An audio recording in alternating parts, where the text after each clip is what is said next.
ಹೈಕಮಾಂಡ್ನಿಂದ CM DK ಶಿವಕುಮಾರ್ಗೆ ಕರೆ ಬಂದಿದೆ. ಸಚಿವ ಸ್ಥಾನ ಲಾಬಿಗೆ ಅವಕಾಶ ಕೊಡಬೇಡಿ ಅನ್ನುವಂಥ ಒಂದು ಸಂದೇಶವನ್ನು ಕೂಡ ರವಾನಿಸಿದ್ದಾರೆ. ಸಚಿವ ಸ್ಥಾನದ ಆಕಾಂಕ್ಷಿಗಳ ಲಾಬಿ ಮತ್ತು ಬೆಂಬಲಿಗರ ಪ್ರತಿಭಟನೆ ಇವೆಲ್ಲವೂ ಕೂಡ ಜಾಸ್ತಿ ಆಗ್ತಾ ಇದೆ. ಇದು ಕೂಡ ಈಗಾಗಲೇ ಹೈಕಮಾಂಡ್ ಗಮನಕ್ಕೆ ಬಂದಿದೆ. ಸೊ ಹಾಗಾಗಿ ಹೈಕಮಾಂಡ್ನ ನಾಯಕರು ಡಿಕೆ ಶಿವಕುಮಾರ್ ಅವರಿಗೆ ಕರೆ ಮಾಡಿ ಮಾತಾಡಿದ್ದಾರೆ.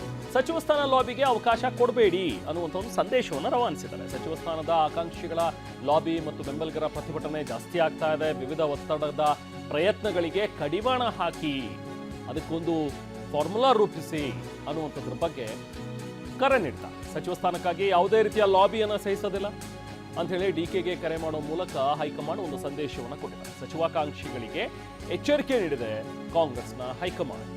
ಸ್ಥಾನಕ್ಕಾಗಿ ಗುಂಪಾಗಿ ಭೇಟಿ ಮಾಡೋದು, ಆಮೇಲೆ ಪ್ರತಿಭಟನೆಗಳನ್ನು ನಡೆಸೋದು, ಇದನ್ನೆಲ್ಲದಕ್ಕೂ ಕೂಡ ಅವಕಾಶ ಕೊಡಬೇಡಿ. ಶಾಸಕರು MLCಗಳಿಗೆ ಅವಕಾಶ ನೀಡಬೇಡಿ. ಇದ್ರ ಬಗ್ಗೆ ಅವರೆಲ್ಲರನ್ನೂ ಕೂಡ ಒಂದು ಕಾನ್ಫಿಡೆನ್ಸಿಗೆ ತಗೊಳ್ಳಿ ಅನ್ನುವಂಥದ್ದು ಕೂಡ ಒಂದು ವಿಚಾರ.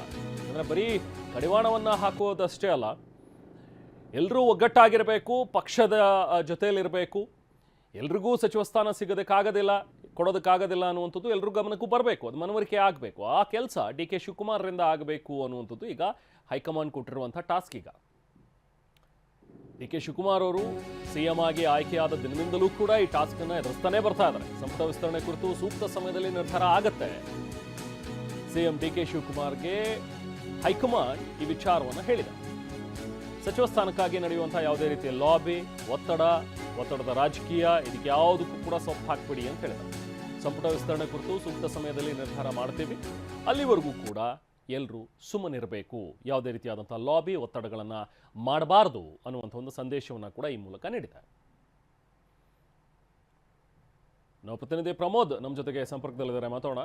ಪ್ರಮೋದ್, ಈಗ ಡಿಕೆ ಶಿವಕುಮಾರ್ ಅವರಿಗೆ ಇದೇನೊಂದು ರೀತಿ ಟಾಸ್ಕ್ ವಹಿಸ್ತಾ ಇದೆಯಾ, ಅಥವಾ ಇದನ್ನು ಹೇಗೆ ನಿಭಾಯಿಸಬೇಕು ಅನ್ನುವಂಥದ್ರ ಬಗ್ಗೆನೂ ಕೂಡ ಕೆಲವೊಂದಷ್ಟು ಸಲಹೆಗಳನ್ನು ನೀಡಿದೆ? ಯಾಕಂದ್ರೆ ಈಗಾಗಲೇ ಗೊತ್ತಿರೋ ಹಾಗೆ ಶಾಸಕರು ಮಾತಾಡಲಿಲ್ಲ, MLCಗಳು ಮಾತಾಡಲಿಲ್ಲ ಅಂದ್ರೂ ಕೂಡ ಅವರ ಬೆಂಬಲಿಗರು ಮಾತಾಡೇ ಆಡ್ತಾರೆ. ಅವರ ಪ್ರತಿಭಟನೆಗಳು ನಡೀತಾನೆ ಇವೆ. ಲಾಬಿ ಒತ್ತಡಗಳೆಲ್ಲವೂ ಕೂಡ ನೋಡ್ತಾ ಇದ್ದೀವಿ. ಸಚಿವ ಸ್ಥಾನಕ್ಕೋಸ್ಕರ ಆಲ್ರೆಡಿ ಡಿಲೇ ಆಗಿದೆ. ಕೇವಲ 13 ಜನರನ್ನ ಇಟ್ಕೊಂಡು ಕ್ಯಾಬಿನೆಟ್ ಮಾಡಿಕೊಂಡು ಸರ್ಕಾರವನ್ನು ನಡೆಸ್ತಾ ಹೋಗ್ತಾ ಇದ್ದಾರೆ. ಇದರಿಂದಾಗಿ ವಿಪಕ್ಷಗಳು ಹಾಗೆ ಜನಸಾಮಾನ್ಯರು ಕೂಡ ಟೀಕೆ ಮಾಡ್ತಾ ಇದ್ದಾರೆ, ಒಂದು ಪರಿಪೂರ್ಣ ಕ್ಯಾಬಿನೆಟ್ ಯಾವಾಗ ನಿರ್ಮಾಣ ಆಗುತ್ತೆ ಅಂತ ಹೇಳಿ. ಸೊ ಇದ್ರ ಬಗ್ಗೆ ಏನು ಕ್ರಮಗಳನ್ನು ಕೈಗೊಳ್ತಾ ಇದೆ ಹಾಗಾದ್ರೆ ಹೈಕಮಾಂಡ್? ಪ್ರಮೋದ್.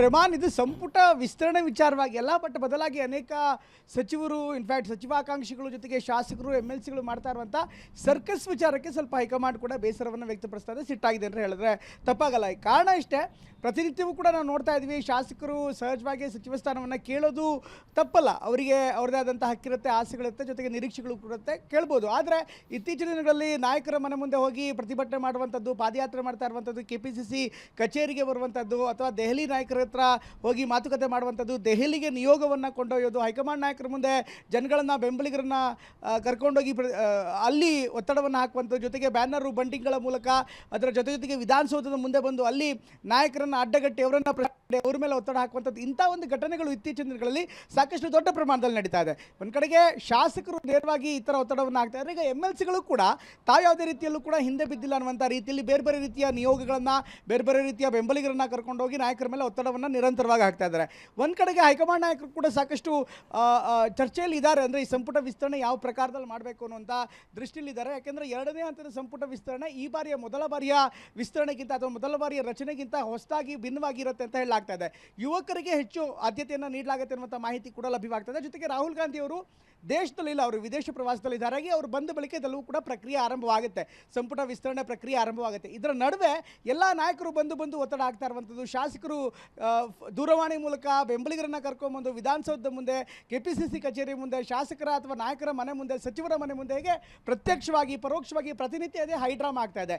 ಇದರಿಂದ ಹೈಕಮಾಂಡ್ ಮಟ್ಟದ ಮೇಲೂ ಕೂಡ ನಿರಂತರವಾದಂಥ ಒಂದು ಒತ್ತಡ ಬರ್ತಾ ಇದೆ. ಈ ಒಂದು ಕಾರಣಕ್ಕೋಸ್ಕರ ಶಿಸ್ತು ಪಾಲನೆ ಮಾಡಬೇಕಾಗುತ್ತೆ. ಪ್ರತಿ ಸಂದರ್ಭದಲ್ಲೂ ಕೂಡ ಎಲ್ಲ ನಾಯಕರು ಕನಿಷ್ಠ 15 ಸ್ಥಾನಕ್ಕೆ 40ಕ್ಕೂ ಹೆಚ್ಚು ಆಕಾಂಕ್ಷಿಗಳಿದ್ದಾರೆ. ಹೀಗಾಗಿ 40ಕ್ಕೂ ಹೆಚ್ಚು ಆಕಾಂಕ್ಷಿಗಳು ಪ್ರತಿನಿತ್ಯ ಅಥವಾ ಹೈಕಮಾಂಡ್ ನಾಯಕರನ್ನು ಭೇಟಿ ಮಾಡೋದಕ್ಕೆ ಸಾಧ್ಯ ಇಲ್ಲ. ಹೈಕಮಾಂಡ್ ನಾಯಕರಿಗೂ ಬೇರೆ ಕೆಲಸ ಇರುತ್ತೆ, ಬೇರೆ ರಾಜ್ಯದ ಉಸ್ತುವಾರಿಗಳಿರುತ್ತೆ. ಪ್ರತಿನಿತ್ಯ ದೆಹಲಿಗೆ ತೆರಳುವಂಥದ್ದಾಗಲಿ, ಅವರೇ ಕಚೇರಿ ಮುಂದೆ ವೇಟ್ ಮಾಡೋದಾಗಲಿ, ಅವರೇ ಕಚೇರಿ ಮುಂದೆ ಬ್ಯಾನರ್ ಬಂಟಿಂಗ್ಗಳನ್ನು ಹಿಡ್ಕೊಂಡು ಒತ್ತಡ ಹಾಕೋದಾಗಲಿ, ಅಲ್ಲಿ ಘೋಷಣೆಗಳನ್ನು ಕೂಡ ಕೂಗೋದಾಗಲಿ, ಅದೆಲ್ಲವೂ ಕೂಡ ಒಂದು ರೀತಿ ಹೈ ಡ್ರಾಮಾ ಕ್ರಿಯೇಟ್ ಆಗ್ತಾ ಇದೆ ರಾಜ್ಯದಲ್ಲಿ. ಹೀಗಾಗಿ ಈ ಒಂದು ಕಾರಣಕ್ಕೋಸ್ಕರ ಮುಖ್ಯಮಂತ್ರಿಗಳು ಕೂಡ ಸೂಚನೆ ಕೊಟ್ಟಿದ್ದಾರೆ, ಯಾವುದೇ ಕಾರಣಕ್ಕೂ ಇದೆಲ್ಲವನ್ನು ಕೂಡ ಸಾಕಷ್ಟು ತಾಳ್ಮೆಯಿಂದ ಇದ್ಬಿಡಿ ಅಥವಾ ಯಾವುದೇ ಕಾರಣಕ್ಕೂ ಸಹಿಸಬೇಡಿ ಅನ್ನುವಂಥ ಮಾತನ್ನು ಕೂಡ ಹೇಳಿದ್ದಾರೆ. ಜೊತೆಗೆ ಈ ರೀತಿ ಮತ್ತೆ ಮತ್ತೆ ರಿಪೀಟ್ ಆದರೆ ಅದನ್ನು ಝೀರೋ ಟಾಲರೆನ್ಸ್ ಅಂತ ನಾವು ಪರಿಗಣಿಸಬೇಕಾಗತ್ತೆ. ಶಿಸ್ತಾಗಿ ಅಂದರೆ KPCC ಪಕ್ಷದ ವತಿಯಿಂದ ಶಿಸ್ತು ಕ್ರಮವನ್ನು ಕೈಗೊಳ್ಳಬೇಕಾಗುತ್ತೆ ಅಂತ ಹೇಳ್ತಾರೆ. ಅಫ್ಕೋರ್ಸ್ ಇದನ್ನು ಒತ್ತಡ ಕಡಿಮೆ ಮಾಡುವಂಥ ಒಂದು ತಂತ್ರಗಾರಿಕೆಯೂ ಕೂಡ ಅದ್ರಲ್ಲಿ ಖಂಡಿತವಾಗ್ಲೂ ಇರುತ್ತೆ. ಅದನ್ನು ಕೇವಲ ಶಾಸಕರಿಗೆ ಮಾತ್ರ ಹೇಳಿದ್ದಾರೆ, MLCಗೆ ಮಾತ್ರ ಹೇಳಿದ್ದಾರೆ ಅಂತಲ್ಲ, ಅದ್ರ ಹಿಂದೆ ಒಂದು ಲೆಕ್ಕಾಚಾರ ಕೂಡ ಇರುತ್ತೆ. ಆದರೆ ಸದ್ಯದ ಮಟ್ಟಿಗೆ ಈ ಒತ್ತಡ ತಂತ್ರದಿಂದ ಪಾರಾಗೋ ನಿಟ್ಟಿನಲ್ಲಿ ಅಥವಾ ಅನಗತ್ಯವಾಗಿ ಹೈಡ್ರಾಮಾ ಕ್ರಿಯೇಟ್ ಆಗ್ತಾ ಇದೆಯಲ್ಲ, ಅದನ್ನು ತಡೆಗಟ್ಟುವ ನಿಟ್ಟಿನಲ್ಲಿ ಹೈಕಮಾಂಡ್ ನಾಯಕರು ಕೂಡ ಈ ರೀತಿ ಸೂಚನೆ ಕೊಟ್ಟಿದ್ದಾರೆ ಅಂತ ಮಾಹಿತಿ ಲಭ್ಯವಾಗ್ತಾ ಇದೆ. ಅಲ್ಲ ಪ್ರಮೋದ್, ಈಗ ನೇರ ಹೈಕಮಾಂಡ್ ನಾಯಕರು ಈಗ ಶಾಸಕರುಗಳಿಗೆ MLCಗಳಿಗೆ ಅವರೇ ಡೈರೆಕ್ಟ್ ಆಗಿ ಸಂದೇಶವನ್ನ ಕೊಟ್ಟಿರುವಂಥದ್ದು ಅಥವಾ DK ಶಿವಕುಮಾರ್ ಅವರಿಗೆ ಕೊಟ್ಟಿರುವಂಥ ಒಂದು ಸೂಚನೆನ, ಯಾಕಂದ್ರೆ ಅವ್ರಿಗೆ ಕರೆ ಮಾಡಿ ನೀವು ಹ್ಯಾಂಡಲ್ ಮಾಡಿ ಅನ್ನುವಂಥದ್ದನ್ನ ಹೇಳ್ತಾ ಇದ್ದಾರೆ ಅಂತ ಹೇಳಿದ್ರೆ ಹೈಕಮಾಂಡ್ ಡೈರೆಕ್ಟ್ ಆಗಿ ಶಾಸಕರುಗಳಿಗೆ ಸೂಚನೆಯನ್ನ ಕೊಡ್ಬೋದಿತ್ತಲ್ಲ, ಯಾರು ಇದ್ರ ಬಗ್ಗೆ ಮಾತಾಡಬೇಡಿ, ಯಾವಾಗ ಹೈಕಮಾಂಡ್ ಬಂದು ಹೇಳುತ್ತೋ ಅವಾಗ ಆಗತ್ತಿದ್ದು, ಎಲ್ಲರೂ ಕೂಡ ತೆಪ್ಪಗಿರಿ ಅನ್ನುವಂಥ ಒಂದು ಸಂದೇಶವನ್ನ ಕೊಡ್ಬೋದಿತ್ತು. ಬಟ್ DK ಅವರ ಮೂಲಕ ಅಥವಾ DKಗೂ ಕೂಡ ಏನಾದರೂ ಒಂದಷ್ಟು ಸಂದೇಶಗಳನ್ನ ಕೊಟ್ಟಿದ್ದಾರಾ ಏನು ಅನ್ನುವಂಥದ್ದು ಪ್ರಮೋದ್. ಇದು DKಗೆ ಕೊಟ್ಟಿರುವಂಥದ್ದಲ್ಲ ರೆಹಮಾನ್, ಬದಲಾಗಿ DK ಅವರ ಮೂಲಕ ಎಲ್ಲ ಶಾಸಕರಿಗೆ, ಹೈಕಮಾಂಡ್ನ ನಾಯಕರು ಎಲ್ಲ ಶಾಸಕರಿಗೆ ಪ್ರತ್ಯೇಕವಾಗಿ ಅಥವಾ ಆಕಾಂಕ್ಷಿಗಳಿಗೆ ಪ್ರತ್ಯೇಕವಾಗಿ ಸೂಚನೆ ಕೊಡೋದಕ್ಕಷ್ಟು ಸಾಧ್ಯವಾಗುತ್ತೆ. ಈ ನಿಟ್ಟಲ್ಲಿ ಒಂದು ಇನ್ ಜನರಲ್ ಆಗಿರುವಂಥ ಒಂದು ಸೂಚನೆಯನ್ನು ಮುಖ್ಯಮಂತ್ರಿಗಳ ಕಚೇರಿಯ ಮೂಲಕವೋ ಅಥವಾ ಮುಖ್ಯಮಂತ್ರಿಗಳ ಮೂಲಕ ಒಂದು ರವಾನೆ ಮಾಡುವಂಥ ಪ್ರಯತ್ನವನ್ನು ಹೈಕಮಾಂಡ್ ನಾಯಕರು ಮಾಡ್ತಿದ್ದಾರೆ. ಉದಾಹರಣೆಗೆ ಈಗಾಗಲೇ ಹೇಳ್ದಂಗೆ ಪ್ರತಿ ಜಿಲ್ಲೆಯಲ್ಲೂ ಕೂಡ 2-3 ಸಚಿವ ಸ್ಥಾನದ ಆಕಾಂಕ್ಷಿಗಳಿದ್ದಾರೆ. ಅಂದರೆ 30 ಜಿಲ್ಲೆ ಅಂದರೆ ಅಲ್ಲಿಗೆ 60 ಜನ ಸಚಿವಾಕಾಂಕ್ಷಿಗಳ ಪಟ್ಟಿ ಆಯಿತು. ಈಗ 60 ಜನ ಶಾಸಕರನ್ನು ಹ್ಯಾಂಡಲ್ ಮಾಡೋದಕ್ಕೆ ಸಹಜವಾಗಿ ಅಲ್ಲಿ ಹೈಕಮಾಂಡ್ ನಾಯಕರಿಗೆ ಸಾಧ್ಯವಾಗುತ್ತೆ. ಅಥವಾ ಜನರಲ್ ಸೆಕ್ರೆಟರಿ ಇರ್ಬೋದು, ಅಥವಾ ಉಸ್ತುವಾರಿ ಇರ್ಬೋದು, ಇನ್ಚಾರ್ಜ್ ಇರ್ಬೋದು, ಅಥವಾ ವಿಭಾಗಗಳ ಮುಖ್ಯಸ್ಥರು ಇರ್ಬೋದು, ಅವರೆಲ್ಲರೂ ಕೂಡ ಅವ್ರ ಜೊತೆಗೆ ಕಮ್ಯುನಿಕೇಟ್ ಮಾಡೋದಕ್ಕೆ ಸಾಧ್ಯವಾಗಲ್ಲ. ಜೊತೆಗೆ ಏನೇ ಹೇಳಿದ್ರು ಕೂಡ ಅವರ ಮಾತನ್ನು ಎಷ್ಟು ಗಂಭೀರವಾಗಿ ಸ್ವೀಕರಿಸ್ತಾರೋ ಇಲ್ವೋ ಗೊತ್ತಿಲ್ಲ. ಯಾಕೆಂದರೆ ಇನ್ಚಾರ್ಜ್ ಹೇಳೋದಕ್ಕೂ ಮುಖ್ಯಮಂತ್ರಿ ಆದವ್ರು ಹೇಳೋದಕ್ಕೂ ಸಾಕಷ್ಟು ವ್ಯತ್ಯಾಸ ಇರುತ್ತೆ. ಮುಖ್ಯಮಂತ್ರಿ ಆದವ್ರು ಹೇಳಿದಂಥ ಸಂದರ್ಭದಲ್ಲಿ ಸಹಜವಾಗಿ ಸಚಿವ ಸ್ಥಾನದ ಆಕಾಂಕ್ಷಿಗಳು ಅದನ್ನು ಗಂಭೀರವಾಗಿ ತಗೋತಾರೆ. ಯಾಕೆಂದರೆ ಅವರಿಗೆ ಸಂಪುಟಕ್ಕೆ ಬರುವಂಥ ಅನಿವಾರ್ಯ ಇರ್ತಾರೆ. ಈಗ ಮುಖ್ಯಮಂತ್ರಿಗಳು ಹೇಳಾದ್ಮೇಲೆ ಮತ್ತೆ ಗಲಾಟೆ ಮಾಡುವಂಥ ಅವಶ್ಯಕತೆ ಇರಲ್ಲ ಅನ್ನುವಂಥದ್ದು ಕೂಡ ಸಹಜವಾಗಿ ಇದರಿಂದಿರುವಂಥ ಒಂದು ಒಳತಂತ್ರಗಾರಿಕೆ ಇರ್ಬೋದು. ಈ ನಿಟ್ಟಿನಲ್ಲಿ ಹೈಕಮಾಂಡ್ ನಾಯಕರು ಮುಖ್ಯಮಂತ್ರಿಗಳ ಮೂಲಕ ಎಲ್ಲ ಶಾಸಕರಿಗೆ ಒಂದು ಸಂದೇಶವನ್ನು ರವಾನೆ ಮಾಡುವಂತ ಪ್ರಯತ್ನ ಮಾಡ್ತಾ ಇದ್ದಾರೆ. Thank you Pramod.